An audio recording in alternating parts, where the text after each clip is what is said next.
I've lived 1,000 lives. I've piloted 1,000 souls.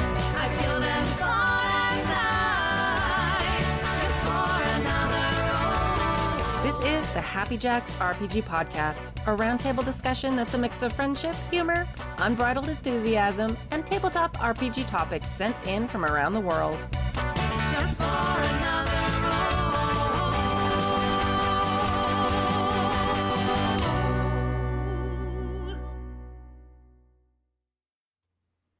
Hello, and welcome to the Happy Jacks RPG podcast, season 35, episode 20. My name is Kimmy. My name is Adam. And my name is Vixie. In today's episode, Sean from New York asks how to GM a game for adult jocks who haven't played TTRPGs before. Jeff in Tennessee shares how to keep that GMing spark. It's a response to a previous email. And from the archive 2021, Gergmerg talks GURPS and asks what we like in a magic system. If you'd like to contribute a question or story to the show, you can email us at happyjacksrpg@gmail.com, or you can post in the mailbag channel on the Discord. And you can find the Discord at happyjacks.org/Discord. I can talk, it's fine. Oh, All right. So many Announcement. slashes. It's Slashes, like a Freddy I know. Krueger Slash, movie. slash, Goodness. slash. Yeah. yes. Dun, dun, dun. All right. Announcements. JackerCon is coming up in early August. Dates are going to be announced soon. Well, we might do a poll. It kind of depends. There's a high JackerCon council who helps arrange it. JackerCon is a full weekend of free online gaming. It's like game days, but on steroids. It's many days of gaming. It's super great. It's a tradition that goes back a long time. We use all our same safety tools and everything for JackerCon. So all the things that you are used to having in a game days and are really safe online play community and culture is all there. It's just many days. And if you're constantly GMing and just want to play, we always have way more GMs than we need. So if you can play, you don't have to run a game. Yeah. It's okay. Exciting. So amazing. So good. And so, keep an eye on that. Again, on Discord, we'll be announcing most of it. We'll also be talking more about it. So keep an eye out for that. Also, me and Kai are up for some crit awards. Yay! This is the first time on the podcast I've been nominated for a month. This is the first time I've remembered to actually say it on the podcast. Yay! Yay. So voting is open until June 30th, which is one more week. Mhm. And we created a redirect to the ballot. So if you want to vote really easily, you can go to happyjacks.org/crit. Yay! I'm up for Best Podcast Host for The Advice Show. Yeah. I'm also nominated for Outstanding Community Member. That one's an actual award. It's not I don't know. It's different. That one actually has the word award in the title. And that's for my work. That's for my work on the Gamma DEI committee, co-chairing the Gamma Horizons Fellowship, which is a sponsorship and mentorship program for marginalized game tabletop creators, and then our work here spotlighting indie designers of the month. So that's very exciting. And Kai is up for best player in an indie game for Road and Outrunners, which I GM'd. It was great. Yeah. For best player for Kobold Press, for Hashiro on the Bad House RPG Network, and then Nice. best makeup and costume, surprising nobody, in their Doomsayers campaign. Yes. So go vote. Nice. Again, happyjacks.org/crit will redirect you to the Google form, which is the actual way to vote. So we're not Yay. phishing you or anything. It just will send you to a Google form. And then Patreons. I'm posting some updates about streamlining the process of having you on the credit screen. The credit screen is updated. So keep an eye out for an update with more information about that and our updated backlog access for those of you supporting at those tiers. Yeah, cool. Okay. Indie Designer of the Month. I feel like I'm talking so much today. Last week, I didn't get to tell you because I was coming in hot from a convention, literally, ridiculously fast.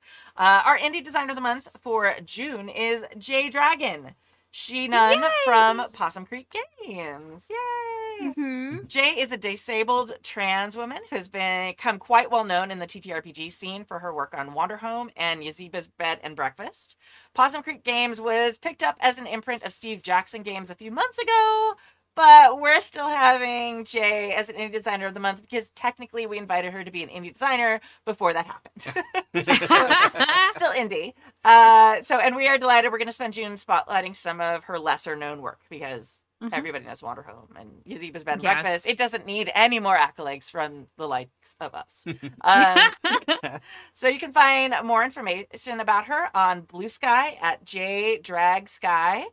And you can find them on find her on jdragsky.tumblr.com. I don't know if that's how it's actually pronounced, but that's how it's spelled. It's JDRAGSKY. So that's why I'm saying it like that, because that'll be the easiest way for you to actually find it on the interwebs.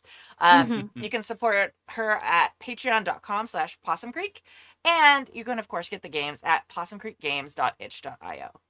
Yay. Today's product that we were talking about is called Ghosts of Quiet Places. Very few humans become ghosts. Humans, full of sloshing sounds and mucus-filled organs, lack the internal solitude to become a ghost. Ghosts are made when quiet places die. A quiet place might be a mouse, or a fragile bird, or a corner of a room, or a magic spell, or a vast silent mountain. Quiet places die all the time without us even knowing, and their ghosts clutter up the world. This game is a short meditation on queer fatalism and the forms of queer existence that aren't included under the boisterous celebration of Pride. It was written for Pride Jam 2019.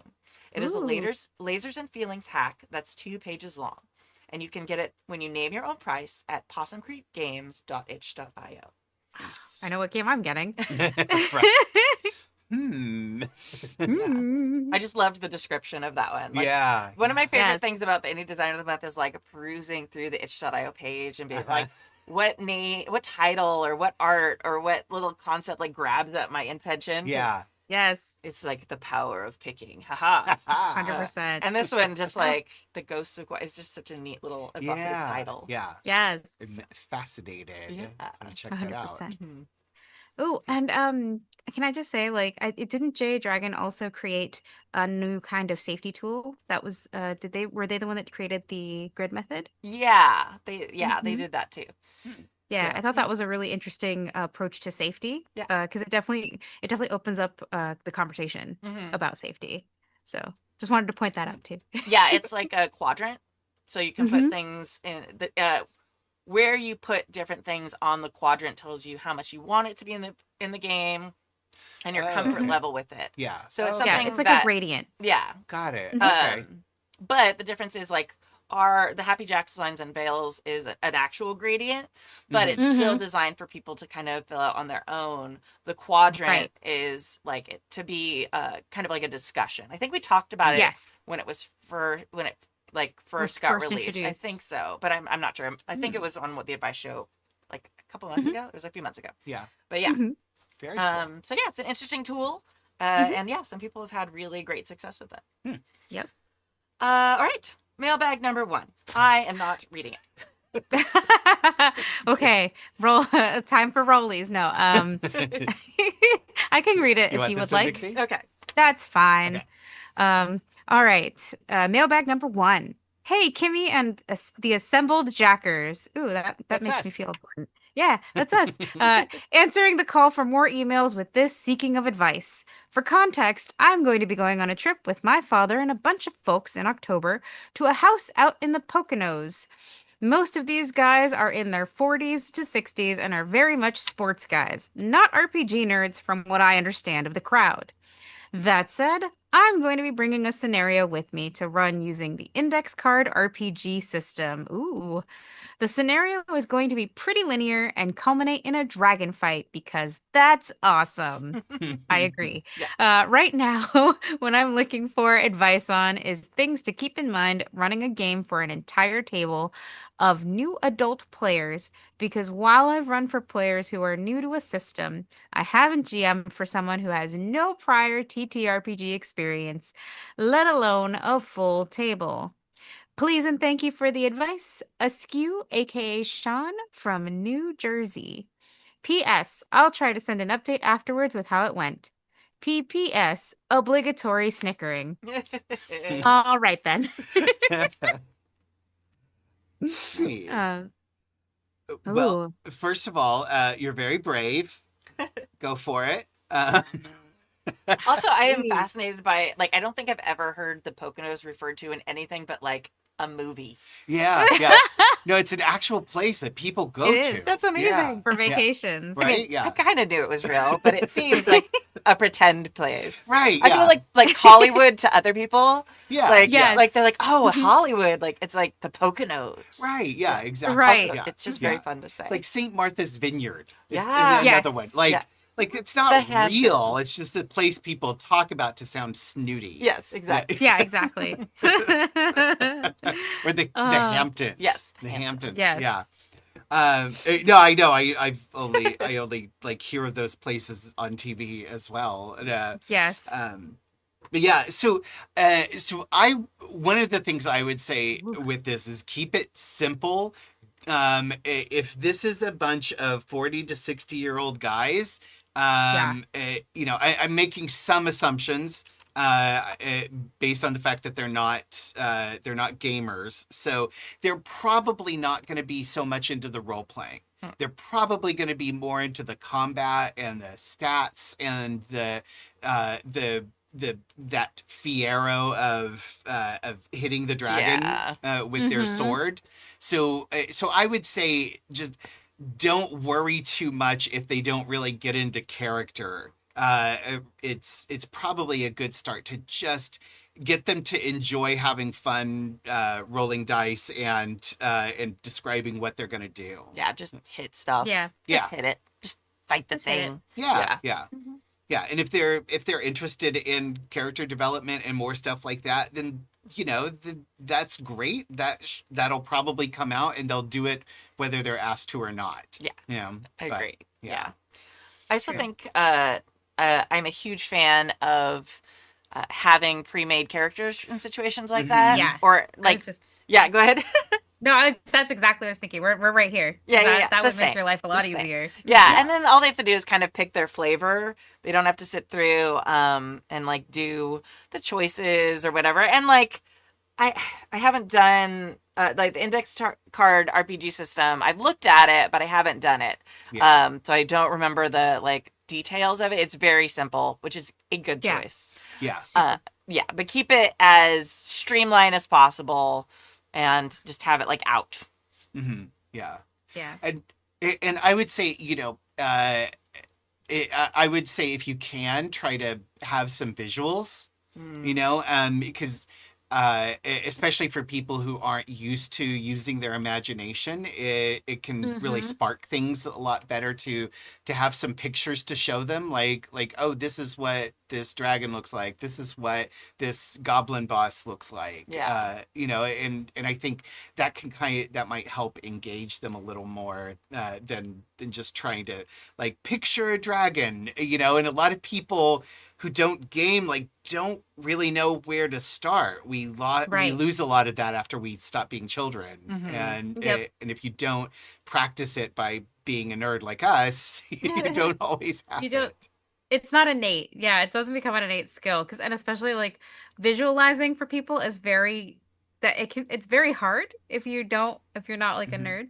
Something that I would recommend too is if you can get your hands on a mini dry erase board. It's a great thing to have when you need to make a map on the spot, because when I run games at Strategicon, that's actually a tool that I bring with me, so that when I run games, I'm like, cool, this is what this place looks like. And it doesn't have to be Picasso or a Monet or anything. Literally like circles and squares and some dotted lines, you're good.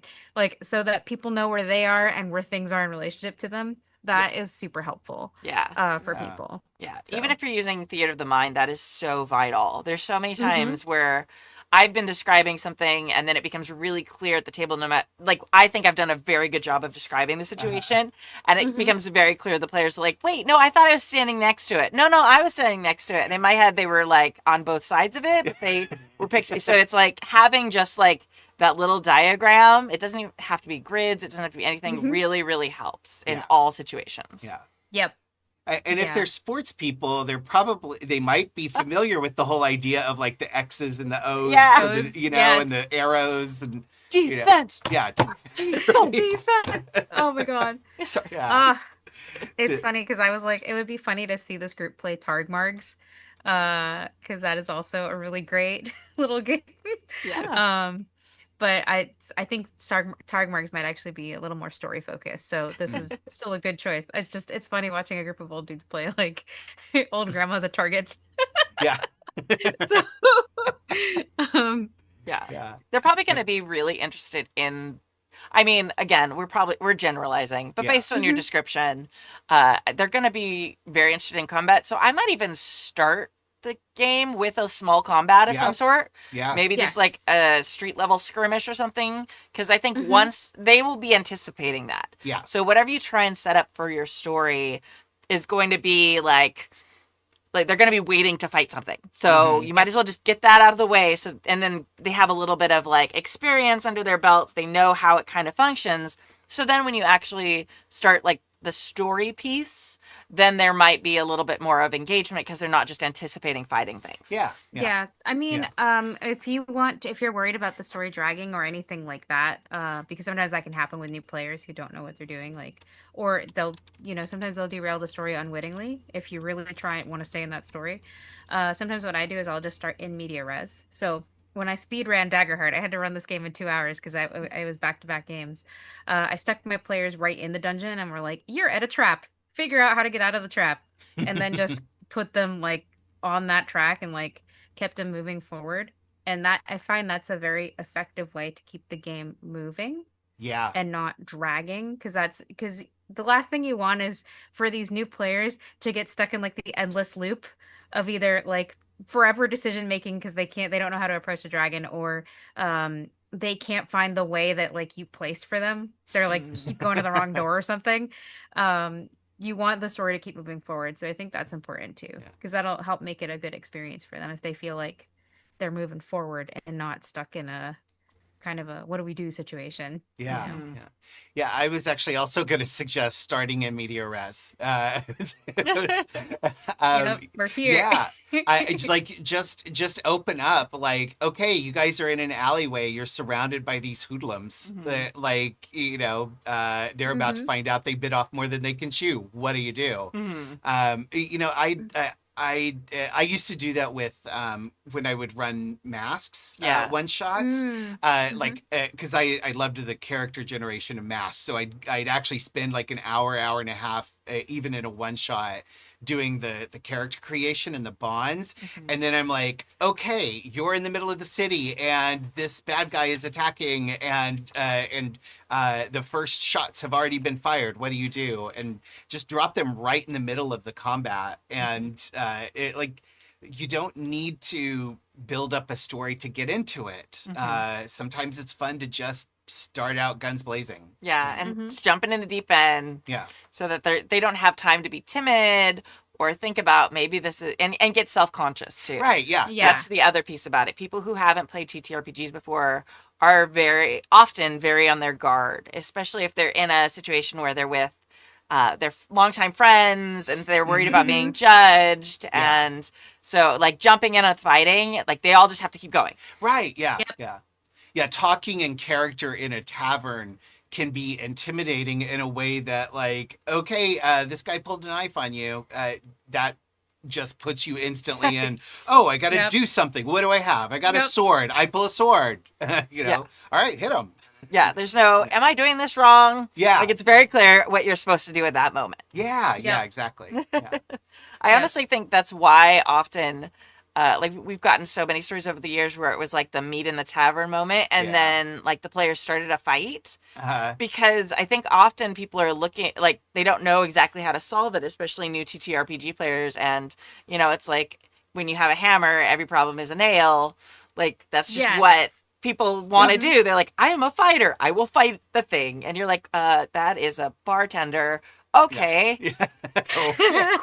Yeah. Cool. It's like, and the bouncers are gonna be activated now. Yeah. So. Right. Yeah, exactly.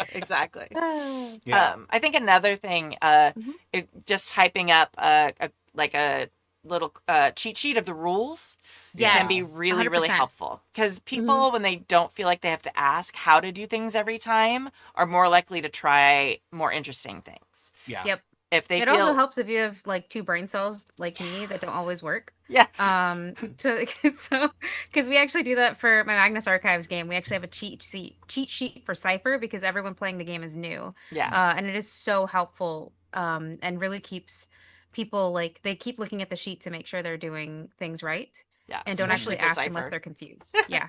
Yeah. It is not a super streamlined system, like No. fun, but streamlined it is not. No. Yeah. It's one of those like it's not hard to learn, but because it's the way it's set up is like the way Charlie Day's board is set up and it's always sunny, Yeah. it's deceptively complicated. Yes. Yeah. Oh, but- Yeah. Yeah. Super helpful. Yeah. Yeah. But yeah, I would like to hear an update on this. Like, yeah. Yeah, same. Write it and tell us how it goes. Because it's, For sure. I think it's something that we all kind of dream of doing. Like, Mhm. oh, my non-gamer friends want to try it finally. Like, you know, and we want to do it and we want to have them enjoy it. But it's very different when you're playing with a whole table of people who have no idea how this works. Mhm. So, but yeah, and I think, you know, one thing that I often fall back on, and I think most people can relate to, is describing things cinematically. Like, oh, we see a slow motion shot of you leaping into the air and stabbing downward with your sword, and those kinds of descriptions to sort of give them that feel of like, oh yeah, I did something cool. That can really help bring them into the moment. Mhm. And if you can get them to describe how that looks, that's awesome. But if not, like, just give them that little visual so that they can start imagining it in their mind as this is the movie that we're playing out. And I Yeah. think a lot of people Yes. can connect to that in a way that is more accessible. Yeah. I wonder, since they're doing like a full weekend, if it might even be a good idea to find a movie in like the genre you're running and like have Yeah. like movie night the night before. Or Yeah. something like that, just to get them in that headspace, because it's easy for us to assume, oh, everybody knows how like a dragon works, like fighting a dragon. Yeah. We've all seen a Mhm. million movies like that, but there are some people who have not. They are not a fantasy genre person. Yeah. Yeah, they are might not. only so if they might only watch inspiring sports movies or whatever, you know, everyone has Yeah. their thing. So maybe having kind of that touch point or that reference point for them, and also it fills more time when you're hanging out, like Yeah. for Yes. a long weekend. And it sounds like it's a Mhm. mix of like their dad and their dad's friends and their friends. It's like I don't know. I used to do these a lot with my family. Did these all the time, where I don't A even know who some reunion? of the people were. Like a family reunion. It's just like get-togethers. Like we would all Yeah. go like Yeah. to trailers out in the middle of nowhere, because my family Yeah. are rednecks, so this is what Right. we do. Yeah. And there's just other people's trailers there, and some of them are related to us, and some of them are not, and they just Yeah. have trailers there too. And it was just like this big thing, and we all get together and hang out. Yeah. Mhm. And like, yeah, so it might be good to have everyone have like that shared point of contact and like understanding of what this fantasy or whatever like genre it is. It sounds like, I Mhm. think it's fantasy for the I assume since there's a Index, yeah. dragon. Yeah. I mean, dragon fight, right? Unless we're playing some kind of like Shadowrun yeah Right, yeah. inspired world's game. best detective, right? Yeah. Best detective. The dragon is actually the corpos. This Yeah. is cyberpunk. Right? Oh. Yeah. Doubtful, but Yeah, could be. yeah. And then in which case you absolutely need to have a movie as a touch point. Oh yeah. Yes. Yeah. Right. Do not start them with Shadowrun. No, please no. Don't do that. Oh, my Yeah. Although there Yeah, was that, everybody just watches Bright. Like Yeah. that's the movie. right. I was just gonna bring that up. Yeah, like it's the Shadowrun movie that was not Shadowrun officially. No. But I'm like, that's Shadowrun. You're right there. Oof. Yep. Movie, that whole movie.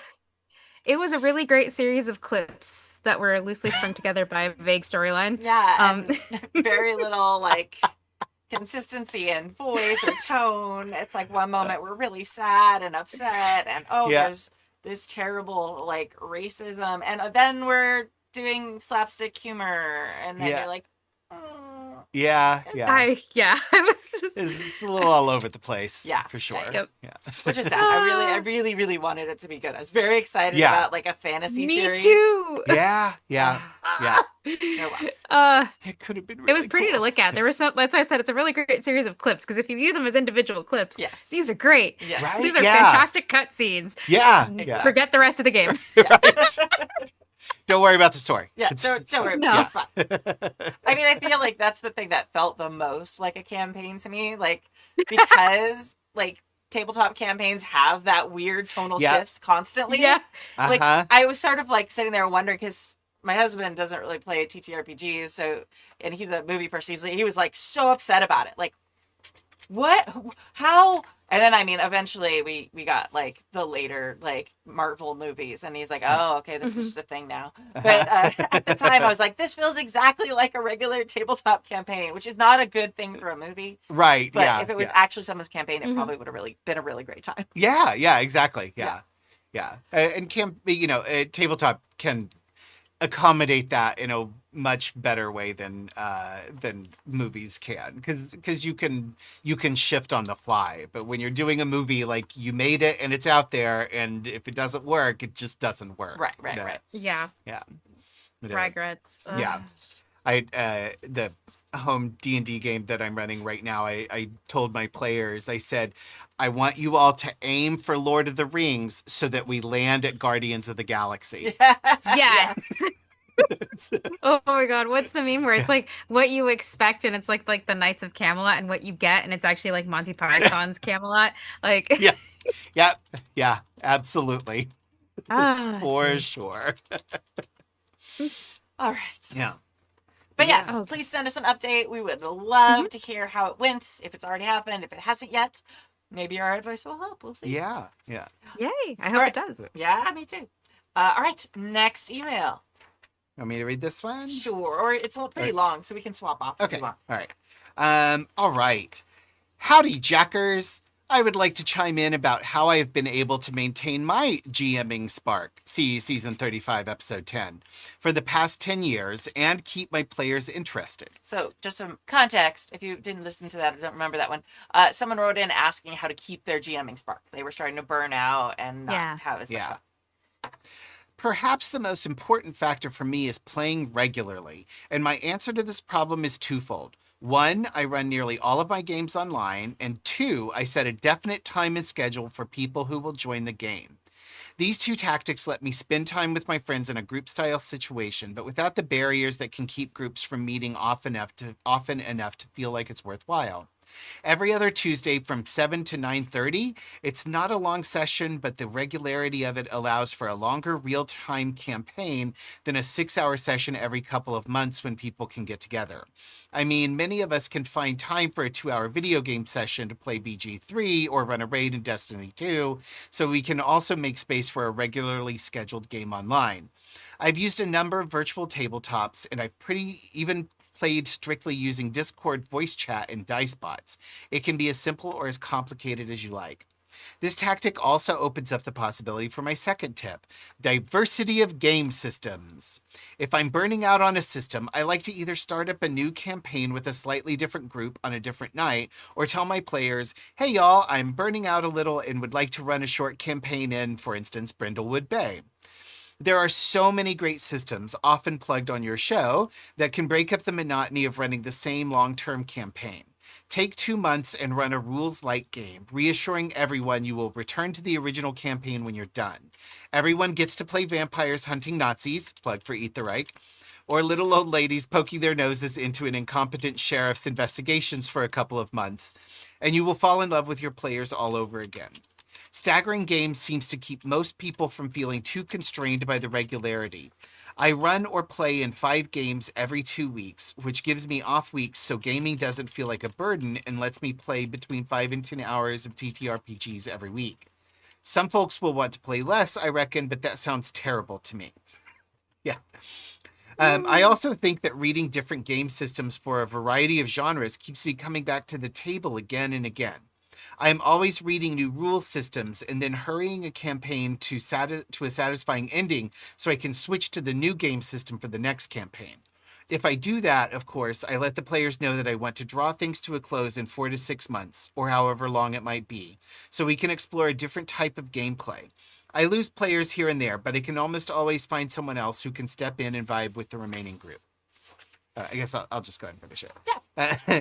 I don't know if anyone will care about this, but I felt inspired to write after listening to that episode. We care. We do. Of course we do. Thank you for providing us with a wonderful outlet to listen and contribute to TTRPG discussions. Now drink, if that's something we're still doing. Jeff in Cheers. Tennessee. Huzzah. Yeah. Let's go. Yeah. Cheers. Cheers. Just water tonight, but Yeah. Yes, just water tonight. Okay, so I have things I want to like unpack with us a little bit. yeah. go Oh for it. yeah, So, 100%. Setting a definite time and schedule, absolutely 100%. Yeah. I agree with that. Yes, 100%. Yeah, that's half the reason why I stream games. 'Cause Yeah. It's like a schedule and people show up and it's just so much easier. Yeah. But I kind of like want to push back against I run nearly all of my games online. Uh-huh. Because Yeah, at that- least I was like, yeah, I feel like, okay, Mike Fernando, who is in the chat a lot of times, amazing on our Discord, like is a huge advocate for online play, and I agree with a lot of his things that he said in previous episodes and stuff he says on online about how being online makes things more accessible, how it makes it just easier. But in my experience, I've also found, at least for my home games, that having games online increases the flakiness of people. Yeah.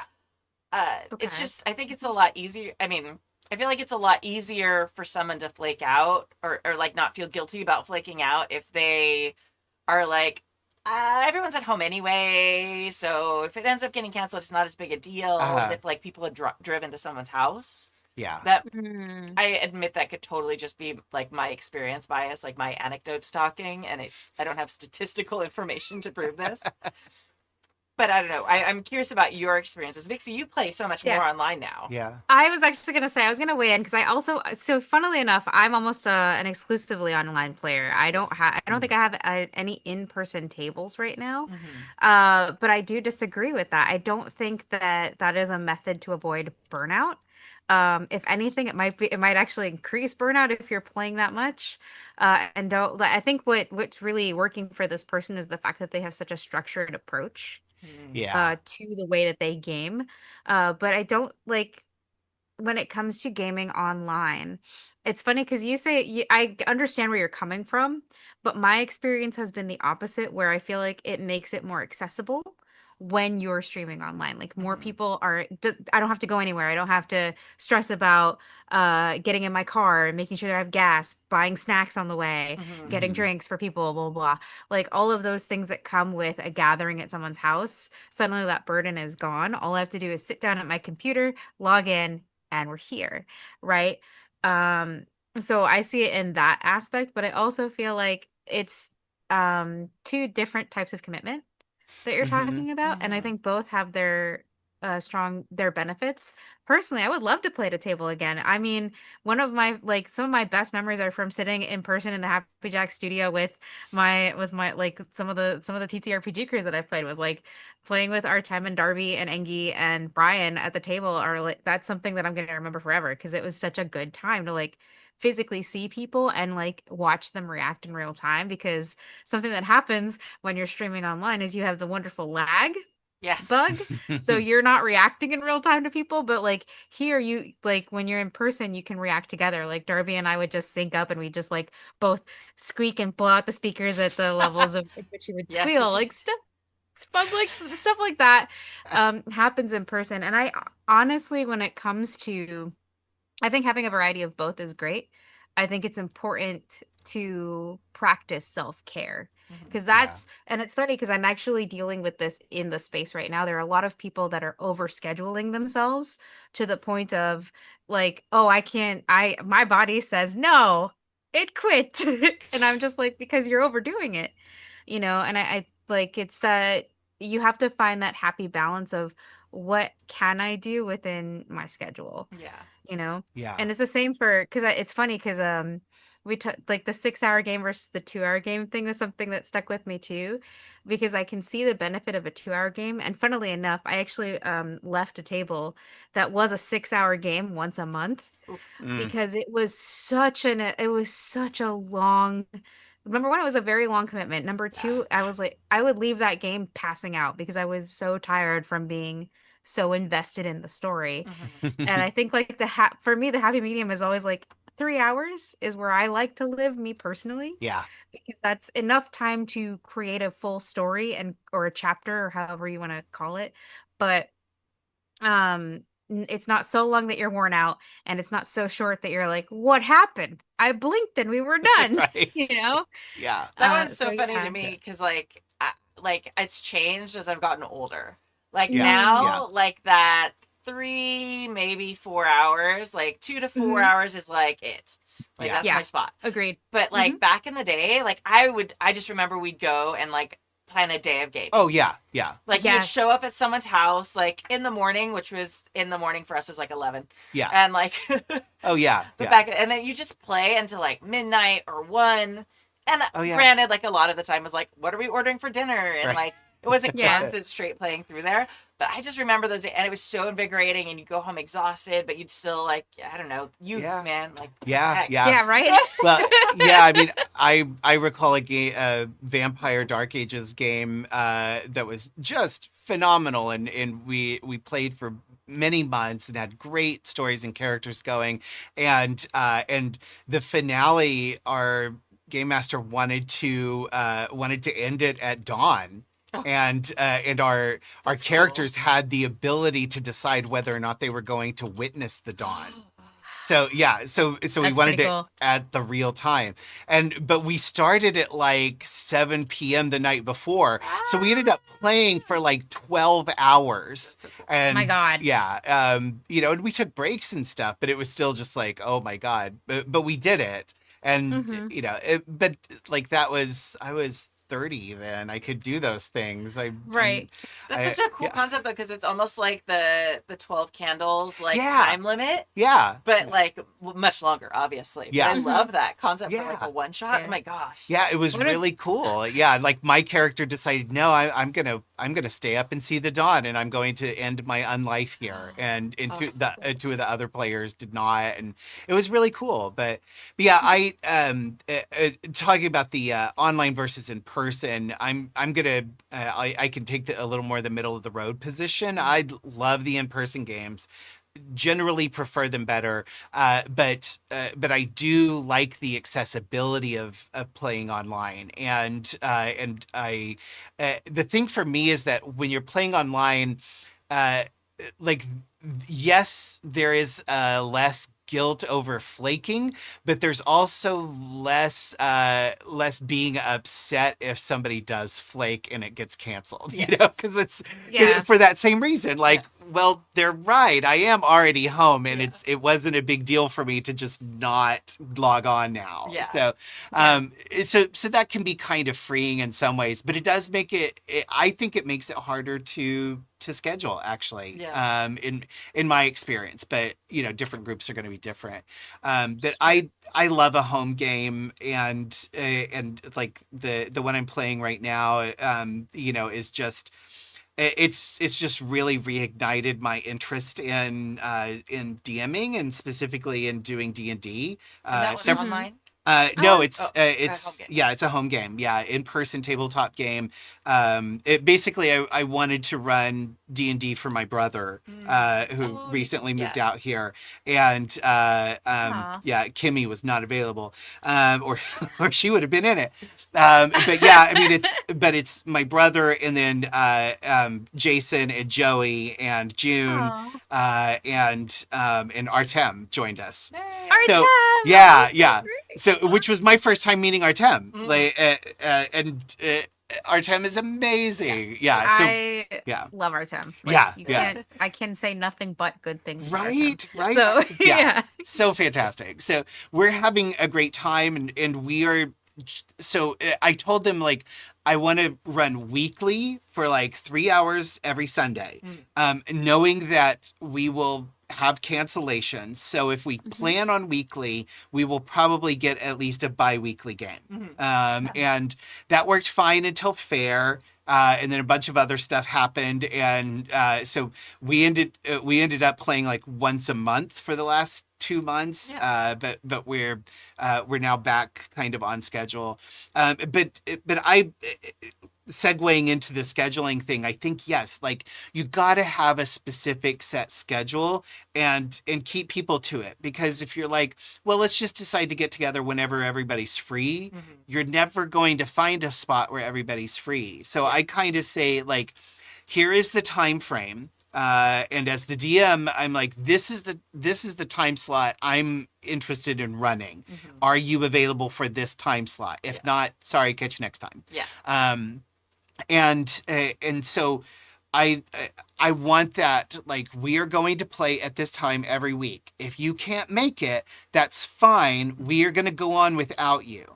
So only if we lose critical mass. So like there's 5 PCs. So if we lose 3 people, we're not going to play. But if we're only missing 2, we're still going to play with the 3 remaining. Yeah. So, and because otherwise you just get into this, like, well, I'm not free on Saturday this week. Okay, well, I'm only free on Saturday. I'm not free on Sunday. Well, like, what about next week? Well, we're out of town next week. And, and you It's just, too hard. Yeah.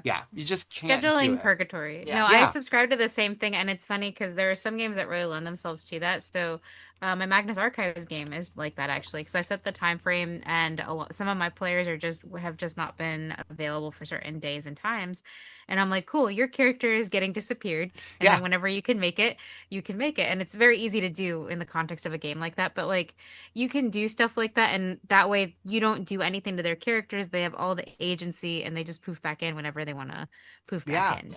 Yeah. You know? I think the other really smart scheduling thing here is putting an endpoint on it. Mm. Like, we're going to absolutely. play this for 6 months or X number of sessions or whatever you do. Yeah. Because I feel like lots of games get bogged down in like the just kind of vague, oh, we're going to just play until we don't want to play anymore. And people flake out. And I think if people know, okay, in X number of weeks, I'm going to get my Saturdays back or my Monday nights back or whatever it is, I think people have an easier time committing to that as well. Yeah. For sure. So I think that is something that more home games should do. Because I feel like a lot of them are like, we'll just play on Tuesdays. And for stream games, we tend to like have very planned out endpoints. Yeah. But I think that's one thing that home games could very much benefit from. And then if you're having a great time, there's no reason when you hit that point to be like, oh, well, let's play for another 6 weeks or whatever you want to do. Yeah. Like, you don't have to end. Yeah. Well, exactly. That's actually, we're doing that right now with a Good Society game that we're planning. We were like, okay, we're going to make it this long. And then when we get to this point, let's do a check-in with everyone and see if we want to continue. And then if no one's having fun or like stuff is happening and people can't make it anymore or whatever, we'll address it at that point. Yeah. Yeah. You know, it doesn't have to be a definitive ending it there. You can just, you know, And decide. and that really facilitates playing lots of different systems too. Right. Because, hey, 6 months. Okay, I'm totally burned out on doing this. Let's do a different system. Maybe we'll move our characters to that system. Maybe we'll start something completely new.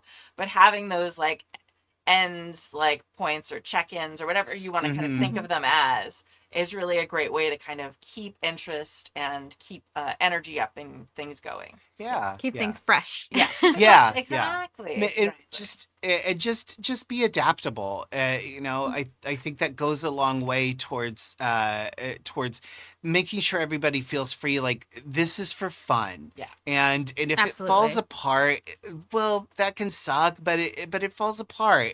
And we all are still living, and we're all still friends, and we'll come back together for another game at some point. Yeah. Well, and I mean, as someone who is a veteran of many tables that have imploded on each other and no one has good relationships with each other anymore, I'm still here. I'm still playing, and I still love to play. I still love being in the hobby. So the hobby's not going to go away if it didn't work out. It just means that you're still looking for the right people. That's all. Yeah, exactly. You know. Yeah, and keeping that GMing spark is like, for the longest time, I did not consider myself a GM. I would run things occasionally because I felt guilty that that the people running should get to be PCs too. But really kind of since I discovered PBTA, that's what kind of reignited my GMing spark and turned me into primarily a GM. And I really like running games now, whether they're crunchy games or story games. I like being able to do all of do that whole part of the GMing role. But I still love playing, and sometimes I just want to be one character. Yeah, Yes. yeah. To But build on that, I mean, I'm oh, sorry, go I ahead. didn't to speak over No, if go you had ahead. another thought. Well, I was just gonna say to build on that, there I'm about to spout a hot take. There is a hot take that I have here where there's an incredible amount of toxicity in the forever GM trope. Oh, mhm. That is actually something that for me, I actively try to avoid because I love GMing. Yeah. I do not mind taking the lead, but I do not want to become a forever GM. Yeah. Because for that reason, because I know if I end up in the forever GM space, I will burn out and never want to play a TTRPG ever again. Yeah. So I Yeah. try to maintain, I actively try to maintain a balance between playing and GMing for that reason. Because the Mhm. GM role, when you're playing a game that requires a GM or a guide or whatever terminology that game is using for a facilitator of that game, there's a lot of responsibility that comes with it. Yeah. And you don't always want to be that guy, you know? Right. Sometimes you just want to be the little dude with the character sheet that's rolling Yep. dice and having a good time. Yeah, So- exactly. I think that's something that's started to be something that's a little bit newer in the tabletop space, though, because I know, I mean, and I think that speaks to our privilege a little bit too, knowing so many great gamers. Yeah. And I think that's like the term forever GM, I think, was something that was much more prevalent before people started gaming online so much. Because if you were in a town with your 4 buddies who were the TTRPGers, like you probably played D&D and one of you was the DM, and that was it. Like you Yeah. didn't have the options to like, well, I'd like to try this other system. I'd like to, people did, but back in the day, especially before like 2020, when people really started engaging with online play because they had to. Yeah. because there was no choice. Yeah. Yeah, we would get emails all the time from people who were like, I am completely burned out on DMing, but me and my 3 friends, this is like what we do. And like, I don't know how, and none of them want to DM. And like, so it was just a very different kind of origin of the forever DM trope. Yeah. And it really came from people being limited and not feeling like the only way they were going to get to play is if they were DMing. Yeah. Yeah. And so Yeah. I think that online play has made it less of like a curse. Like forever DM used to be a thing that was, some people were proud of it, but for most of the time it was like, it was kind of something you were stuck with because you were the Yeah. only one who could do it. Right. Yeah. I am glad to see that it's sort of like changing a little bit now that there's more Yeah. options for people to game with multiple different groups. You can still DM or GM for your game at home and like your friends in your town, but then you can go, find a group online where you get to be a player and things Right, like that. exactly. I think that's much more healthy for people. And Yeah. I've noticed the number of emails about that specific topic have dropped incredibly since. That's true. Yeah, they have. It's very Yeah. interesting. Yeah. Huh. Yeah. I think now right. that we have the ability to have a balance between GMing and playing, we should definitely use it. Especially 'cause it's interesting because I was thinking about this the other day. It's so interesting to see how things have evolved in the hobby from like when I started playing, from when like people who are older than me started playing, and how many like different things have evolved and grown and changed. Yeah. And this is one of those things. Yeah. you It's know? okay. You can just say my name, Pixie. It's fine. I'm not saying your name. It's fine. I'm way older than Kimmy. It's fine. Kimmy, you can say my name. Oh gosh.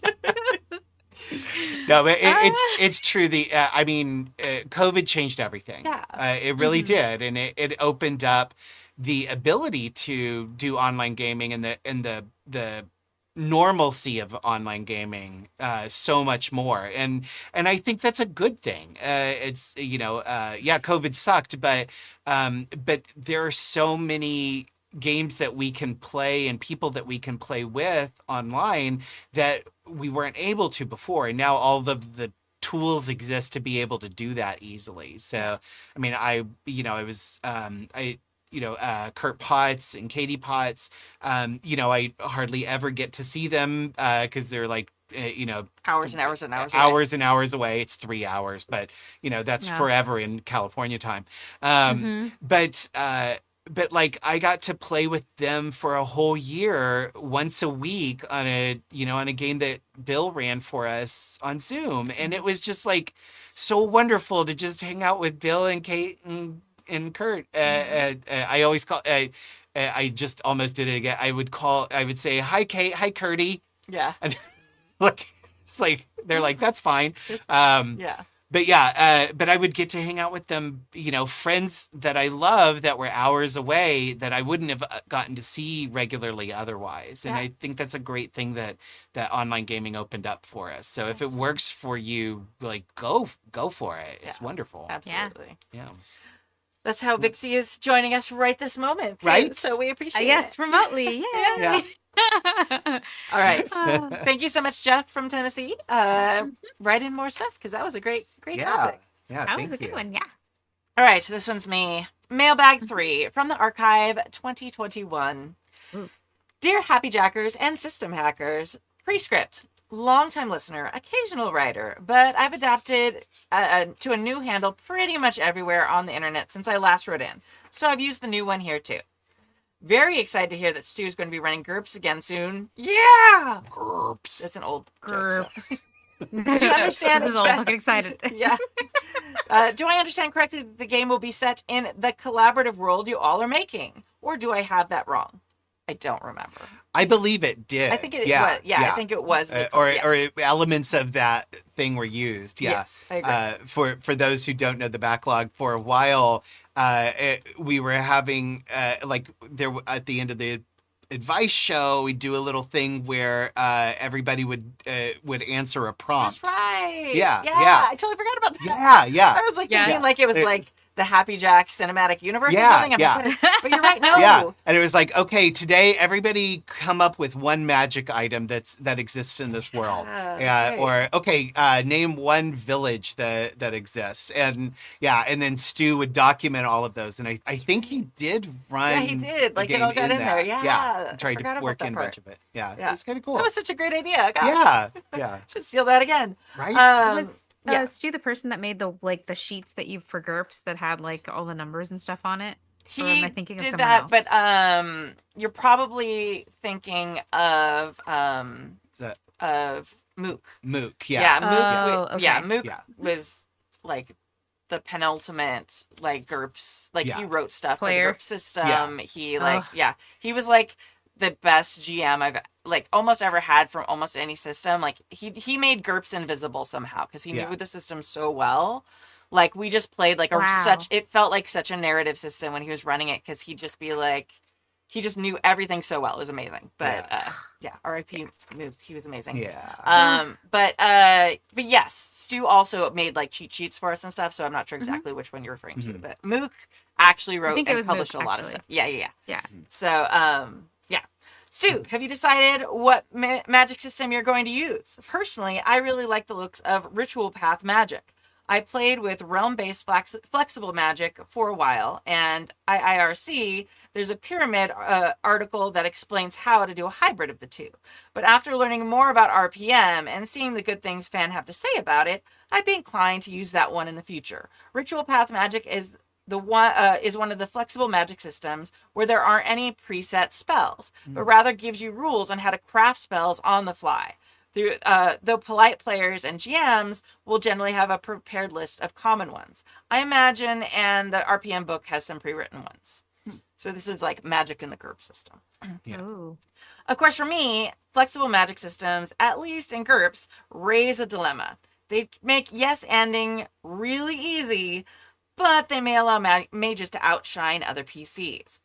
Here's how I came to this dilemma. Several years ago, I was running a game for a group of friends, and one of the players really wanted to play a mage who specialized in plant magic. Oh yes, we love a poison ivy, thank you.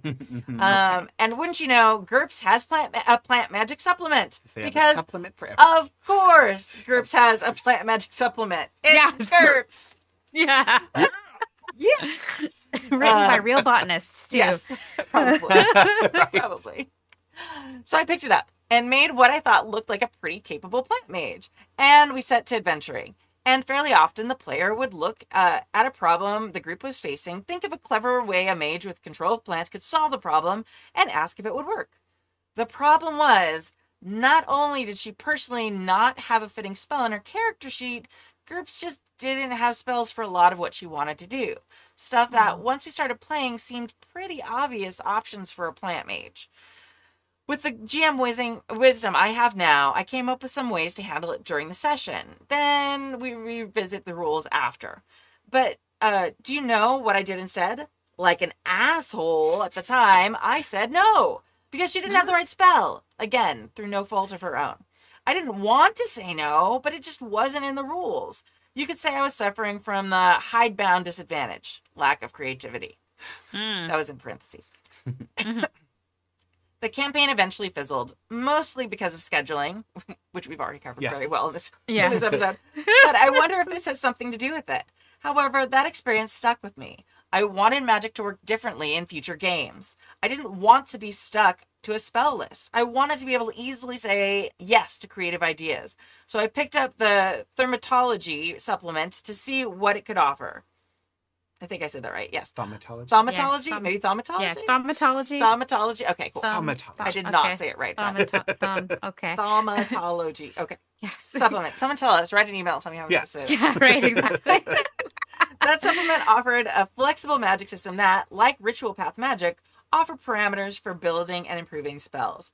I thought this was perfect. No more saying no by combining it with the threshold magic option. The group system allows mages lots of power that might blow up in their faces if they're not careful. We no longer have to ask, can the mage do the spell, but rather, will the mage accept the risks that spell entails? I thought surely this was the answer. Fast forward a few years, when I actually have time to run a GURPS game again. And of course, I use flexible magic plus threshold. And it did just what I wanted it to do. It allowed me to stop saying no because of the limited spell list, and it did the job perhaps too well. Because now one mage could solve nearly any problem. Oh, boy. Need to see a scary monster in the woods? No problem. View it remotely with magic. Need to navigate a maze-like dungeon? Need to fight a BBEG? No problem. Use magic to prepare a batch of strong buffs for Swordman. And hang back while he handles it effortlessly. Is there a puzzle door in your way? Not anymore, because the maid can easily move it aside. It turned out to be a fairly easy way to use magic that came up with the perfect solutions to nearly every problem, especially dungeon delving ones, which the players were particularly interested in for that campaign. My group is considering picking that game up again, so I'm tinkering with GURPS magic systems and rules so I can dial in something flexible but not overpowering. What do you like in a magic system? What's the kind of feel do you like, and do you have any favorites? Happy gaming, Gurgmerg. Oh, boy. Okay. Yeah, this is a topic near and dear to my heart. I know. It's not an accident this appeared for you. Oh, nice. So, having recently run Mage right here on Happy Jacks, be sure to check out happyjacks.com/Trinity's Wake. Happyjacks.org/Trinity's Wake if you want to watch the Mage campaign that I ran. That's my basic familiarity with flexible magic systems. One could. When you compare it to D&D, Savage Worlds also has a flexible magic system. It's much more adaptable than D&D's system is. I can't really talk about GURPS. I've never talked about GURPS since that one horrible experience. But yeah, I love a flexible magic system, but it does need to have some limits, and it needs to have some kind of breaks on it. And that's one of the things I love about Mage. Like, you can do anything. If you try to do something that you're not fully capable of doing, like, it's very, very dangerous. And so there's, I like that system, but it's also, it requires a lot of work on the GM if the players don't know the system as well, as thoroughly. Because basically when I run Mage, because I understand how the spheres work so well, I just tell my players, whether they've ever played Mage or not, I'm like, tell me what you want your magic to do. And I'll tell you what you need to do it and what to roll. And you don't have the actual sphere for doing that? Okay, do you want to gamble? And it's something that I just know, and I know how to deal with. Yeah. But a lot of that comes from having the dissatisfaction with the spell system in D&D and seeing some of the ways that opened up in Savage Worlds, which was sort of my transition. Is I did D&D for a long time, and then I did World of Darkness, and then I sort of transitioned into Savage Worlds, and after that is when I was able to go back to Mage and okay, I get this now. Yeah. Because the first time I tried Mage, I'm like, what? This doesn't make any sense. But yeah, I get a lot of frustration with the D&D magic system because, to me, what do you mean I only have 4 cantrips? They're the simplest spells. I should be able to have all of the cantrips. And then there's some things that I'm like, why is knock a first or second level spell? Right. Opening a lock? I'm sorry, that's a hard spell, opening a lock? And you realize that it's all because of trying to balance and make rogues useful. Yeah. Or Yeah. because if knock is a cantrip, then you don't need a rogue. But I one of the things that I do when I create D&D characters now is I try to multi-class in a way and take feats in a way that gives me maximum cantrips. Yeah. So I like a wizard with 8 cantrips because I'm wizard plus sorcerer, and I have the cleric initiate feat. Yeah. I'm I only need 6 leveled spells, but I want all of the cantrips. Yes. Yeah. So yeah, I think it's, if you find a magic system that you can make balanced, that is flexible, I think that's wonderful, because that's part of the joy of what magic is to me. And a defined spell list is very, very limiting to me and always a little frustrating. Yeah. I get what you're saying. Unironically, I'm wearing the shirt I associate with my D&D character. My poor little cleric suffers from a massive case of anxiety. But yeah. She's a knowledge cleric that just has a lot of anxiety all the time. Yeah. But anyway. Yeah. So it's Me funny too, but not in a game. Oh, I love playing the anxious person. I basically was like, what if a real person got thrown into D&D, Yes. times those reactions by 10? Yeah. And that's my cleric. But yeah, so anyway, so what I was going to say is I just actually did something similar for this with It's Only Magic it's a cipher system game from Monty Cook. And it's funny because someone actually also asked a magic related question in chat about ciphers. And that was one of the things that I had to deal with, is how do you create, because how do you create limits within this magic system? Because it's an established magic system, right? And you get ciphers based on certain conditions. And if I have a bad habit of looking at this and going, but what if I don't want to do this though? It's my game. And so I believe in setting limits, but I also don't want to limit my players' imaginations. And specifically, I created a homebrew mechanic because the premise of the world that they were in is they all belonged to a witch house, and each witch house had a signature spell. Those who belonged to the alchemy house had access to a pocket dimension spell. They basically got a bag of holding that they could reach into and pull a cipher from. And they could pull anything they wanted. Which everyone's gonna go, you broke the game, and I'm like, no, there's limits. So you can pull out, and the idea is that you would pull out an invention, but there were 2 things that you knew when you did that. The invention didn't belong to you, and the invention was one use only, and would immediately explode, be destroyed, deteriorate, be done in some way. So it was basically like a one-use item, and you would like piss someone off because you just broke their invention. So you were suffering like social consequences as well in this world, which made sense because this is like an urban magic world. So, social standing was like actually had value in the game. So it was definitely something like I think also as a GM, being creative and giving things limits, like you don't have cell signal here. All right, I'm gonna magic up a Y frog. That was the thing that they did. And I was like, that's cool, but sort of like, then you have signal, but it's like 1 bar.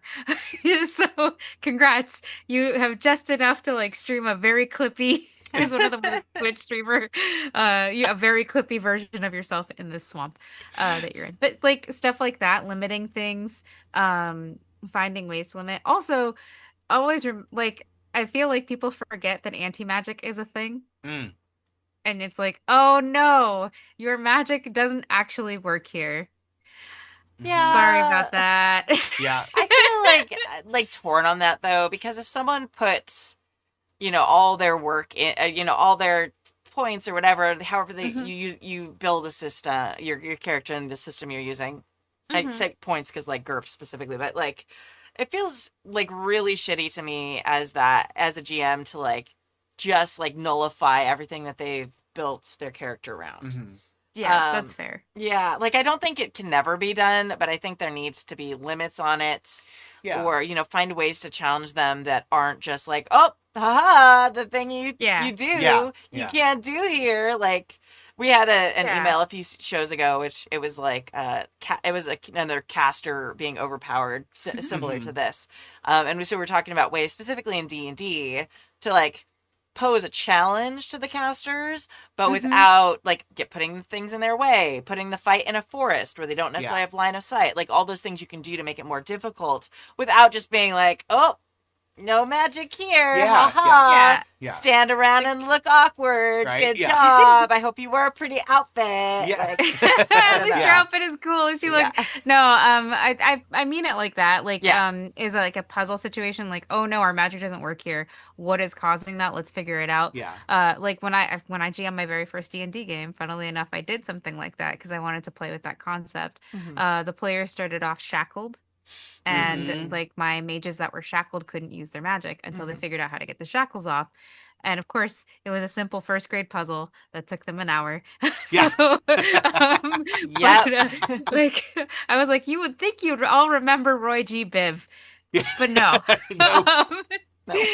So I was just, they got them off eventually once I had like literally was like, it's the cuffs, please God. yeah.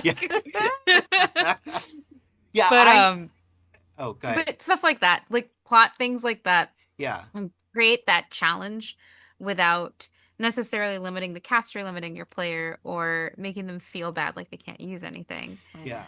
Too. So Yeah, just to build on your point.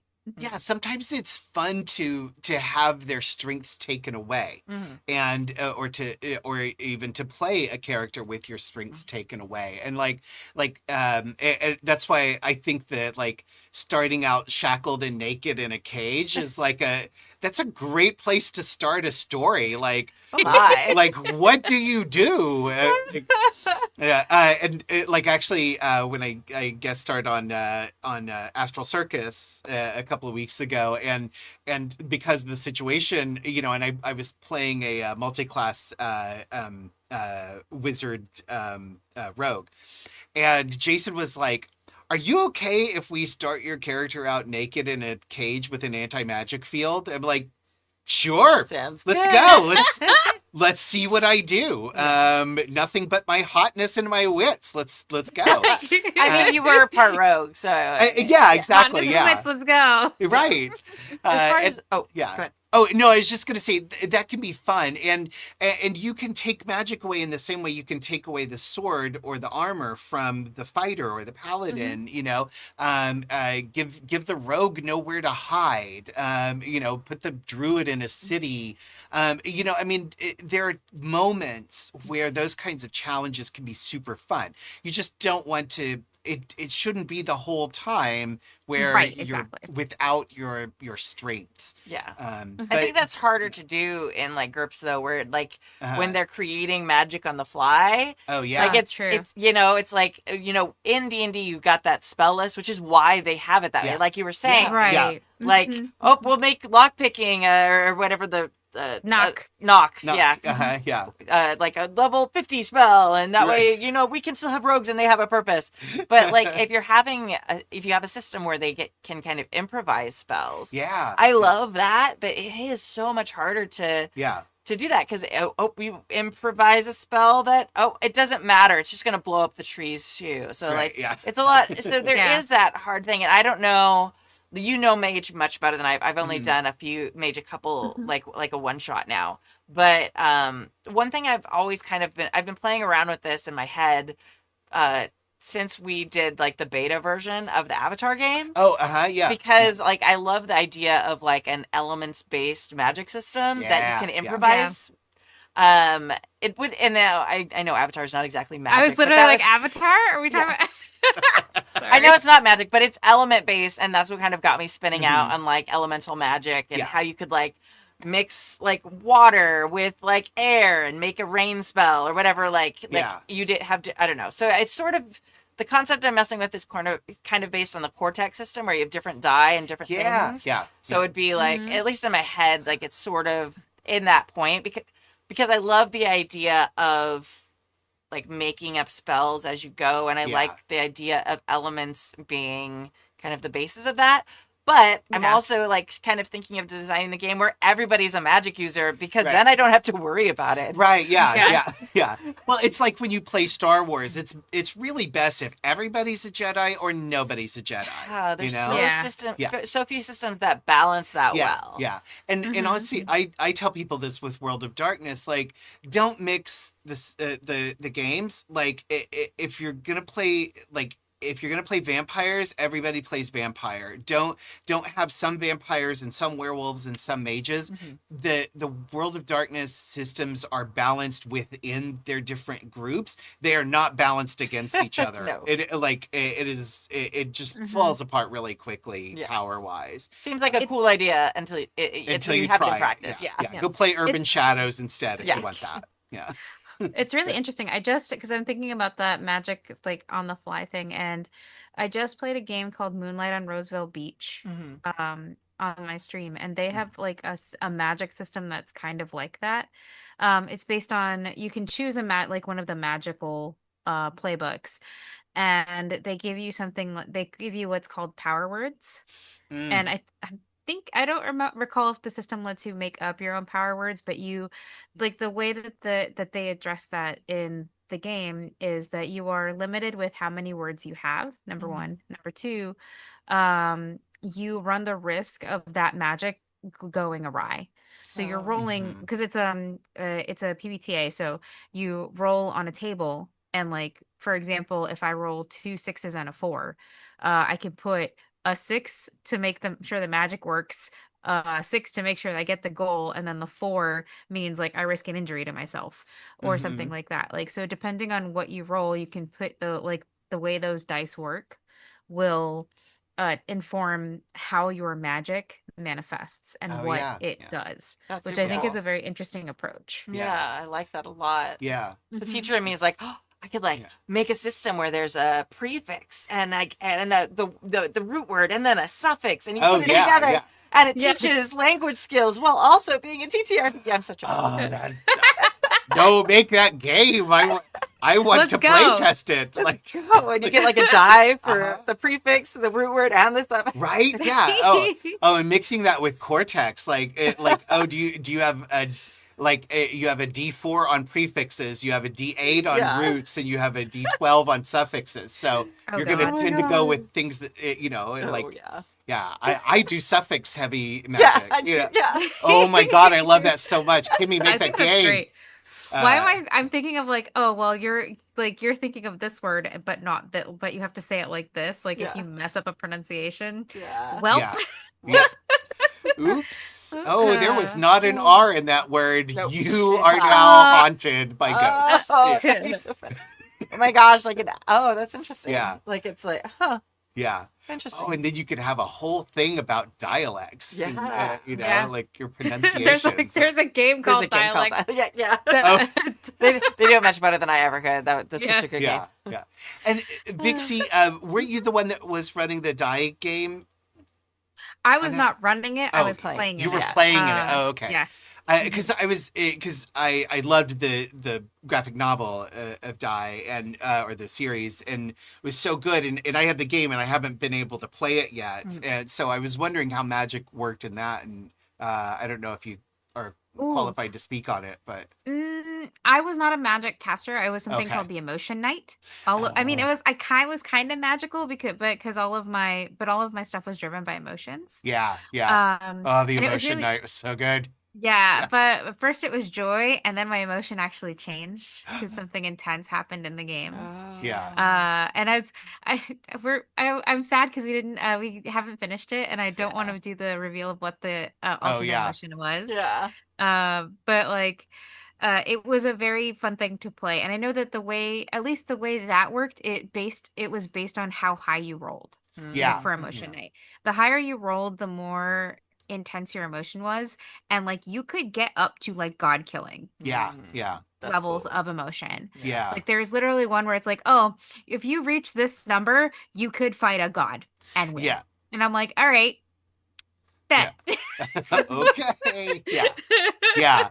I just remembered, from the setting, it seemed like a lot of the powers that the characters had were very flexible depending on how you rolled. So Yes. yeah, but I think the one big, like the one really like there were two magical people. One of them was Jason's character, I believe. And then the other one was Nora's character. And they both had different sets of magic. I believe Nora's character was, the way that their magic worked was based on manipulation. The manipulation. oh yeah. So like, for example, if my character is experiencing intense anger, Nora's character might take advantage of that and use that emotion against me to get me to do something that they wanted me to do. Purely based on that emotion. And it was voice activated, and you could like basically it was like a kind of mind control situation. And then I think Jason's character spoke to gods. If I recall correctly, that was one of my favorite gods. He made a Karen character, like who was a goddess of the underworld. Amazing. And you just heard like, I want to speak to the manager across the in our first little foray. It was great. But yeah, so their magic was connected, like it's connected to something. It's not necessarily just straight magic. If anything, I thought Sam's character, Sam DeLev, who was also in that game, was pretty interesting because they were the fool, and their magic is like, they have magic, but it's very much like, think Domino from the Marvel series. Yeah. Where stuff just sort of works out.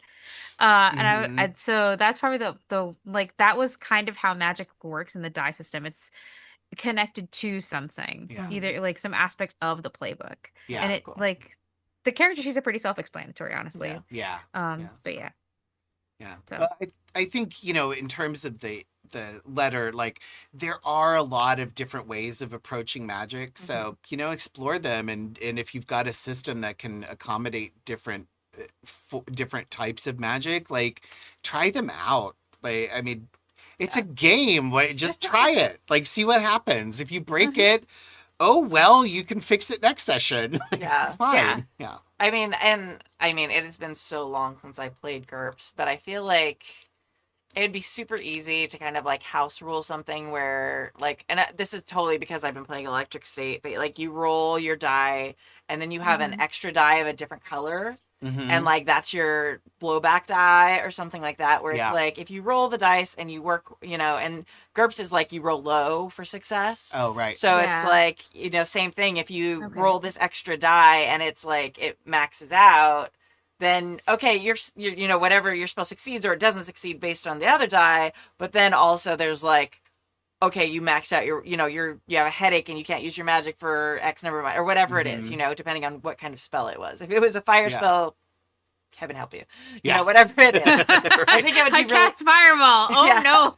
Oh no. so, and like again, like I have never played a caster in a GURPS game. I've always ever been like big fighter types. Or we've done like Wild West and stuff like that in it too, but I haven't done a caster. But I imagine like picking up one of if you were going to continue with the ritual magic where you were you know, they were able to improvise spells, like if you think there needs to be a limit on it, like adding something like that might help. Yeah. Yeah. Or a 2 die or whatever. Or maybe it's Yeah. like the more powerful the spell is, the more die you have of this other color, which is kind of how it works in Electric State when you do stuff. You have to have D6s of different colors so you can differentiate which ones are like your equipment versus like your skill. Yeah. So Yeah. it might be interesting to do something like that with it. Or like in Candela where you have your gilded die, but it works a little bit differently. Yeah. I was gonna say like having the tables like in Moonlight on Roseville Beach would also be helpful because you could base it on like, are you creating this spell for the first time? Is this something like, how are you making this?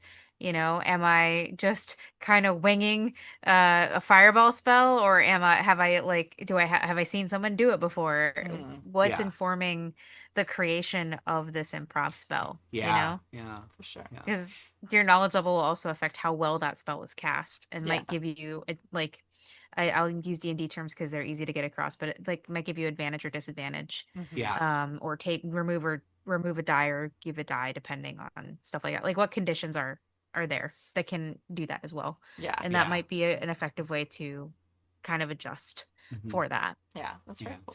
And just remember the ultimate limitation on magic users is they're squishy. Make the bad guys smart enough to focus fire on the caster. Yeah. And that gets real scary real fast because they don't have as many hit points. So, Oh my god. My running joke is I'm a wizard. I have 2 HP. Yay! Yep. All right. Thank you, Gergmerg. That was very good. And, yeah. we love hearing from you. We still hear from you Yeah. 4 years later after this email. And you also wrote emails before that too. So. All right. Thank you for joining us for season 35, episode 20 of the Happy Jacks RPG podcast. Please support our amazing indie designer of the month, J Dragon. You can find their work at possumcreekgames.itch.io and all the other places we said at the beginning of the show. Thank you to our chat mod, James V, and to our amazing patrons who keep us ad-free and independent. You can join their amazing ranks at happyjacks.org/Patreon. They keep the air conditioning working and the mini fridge full. Thank you so much. And also, we don't have to do ads or things like that, which we really appreciate. Thank God. Yeah. Yes. My name is Kimmy. You can find me at Golden Lasso Girl, mostly on Blue Sky now. I'm trying to get active on Instagram again, but I'm so bad at it. You can find my games at goldenlassogames.com. And if you would like to vote for Kai and I on the Crit Awards, for like we talked about at the top of the show, you can go to happyjacks.org/crit and it will redirect you to the ballot. And you can vote for me for Best Podcast Host and the Outstanding Community Member Award. Yeah. Okay. Yeah. Embarrassing. Okay, go. Absolutely the best podcast host. 100%. Yeah. The best one that happens to be sitting in this seat right here at this moment. Ever. Ever. Don't argue with us. Okay. Hi, everybody. I am Adam. You can find me online at HOOBUK. It's Hoobuk. I'm mostly on Instagram, although I've been pretty quiet on everything right now. Also, if you're looking for me on Discord or Twitch, I think there's an extra O in Hoobuk. But I'm due to numerous things going on in my life right now. I'm a little quiet on the social media and online gaming space, but I'm around. Look me up if you want to chat. And I will hopefully be back on the advice show a little more often soon. So trying to get back on a regular schedule to come because I love this. We love it too. Yeah, I honestly I like doing the advice show even more than I like doing the streaming games. Yeah. It's- Listen to my thoughts on this Yeah. and my opinions. yeah, people want my opinions. It's awesome. So see you here soon, and might be in a game soon. We'll see what's coming up. Yes. But yeah, probably not going to run anything again for a while online. But That's okay. But yeah. But might be joining in one soon. Who knows? Who knows? Yeah. Yay! Thanks. I know. Well, maybe. I don't know. It's the same game that I'm running. But anyway. Hey, everybody. My name is Vixie Bell, and I have been happily at this advice show because this is the one time of the month that I get to see Kimmy. So, and I'm always excited to see Kimmy and everyone who, sits at Happy Jacks. You can find me everywhere on the internet, either at Vixie Bell or over at the Pocket Dragon Pub, which is my Twitch channel where I stream games. We are currently raising money for the Rainbow Railroad for Pride Month. So please tune in to our show. We're raising a big $500 for them. So far, we are at $100 and counting. So yay! And hopefully at some point here, Kimmy and I have been talking about running everybody brace yourselves, my 90s babies. Oh yeah. A Pirates of Dark Water RPG. Yes. Because yes, they did have a TTRPG system. It is public. Really? It is public, and the other interesting thing about it is that it's system agnostic, so you can actually just take the rules of the game and smash another system into it. Yeah. It's a very cool little TTRPG. It does have its own rules if you would like to use their rules, but it's a very cool little TTRPG. I'm excited to run it. And yeah, that's what I have to say. Anything else, you'll have to go find me on socials for it.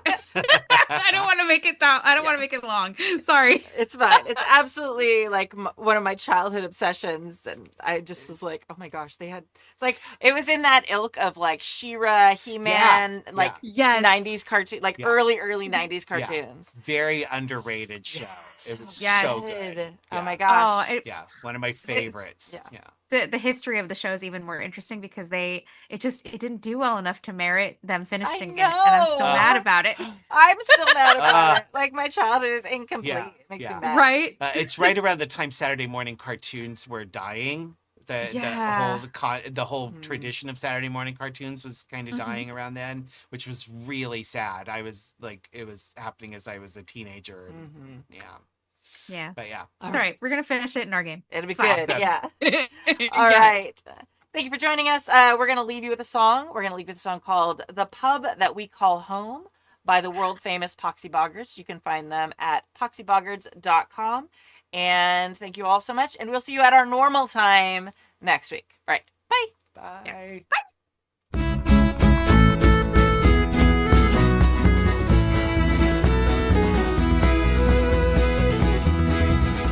Well, allow me to tell ye of a place dear to heart, of each sailor and soldier, both Slavic and smart. Each face in that place is familiar and warm, where each traveler weary retreats from life's storm.